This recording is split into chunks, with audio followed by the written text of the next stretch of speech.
Buongiorno e ben ritrovati con l'informazione flash di newsicilia.it. Ponte sullo Stretto, la Corte dei Conti boccia il terzo atto aggiuntivo relativo alla convenzione tra il Ministro dei Trasporti e la società Stretto di Messina. Ad annunciarlo ieri è stata la stessa magistratura contabile che all'interno di una nota ha precisato che le motivazioni sono in corso di stesura e saranno rese note entro 30 giorni.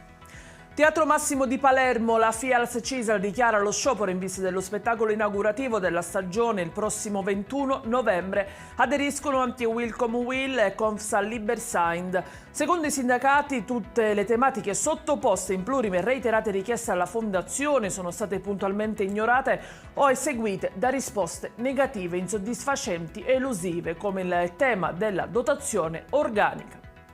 A Catania i finanzieri hanno arrestato un uomo trovato in possesso di circa 35 kg di cocaina dal valore stimato per 7 milioni di euro. Il controllo durante un fermo nei pressi del casello autostradale di San Gregorio. L'uomo, un romano, è apparso subito nervoso, sequestrato anche il SUV utilizzato per il trasporto della droga.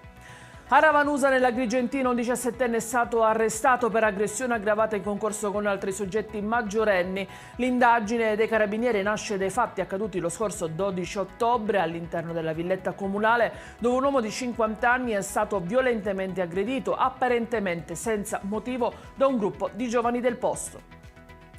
Chiudiamo con un tentativo di furto con spaccata sventato in un distributore di carburanti di Mister Bianco nel Catanese. I militari hanno sorpreso i malviventi mentre tentavano di sottrarre la cassaforte dal muro. I ladri sono fuggiti a bordo di una Alfa Romeo Giulietta e attualmente sono ricercati.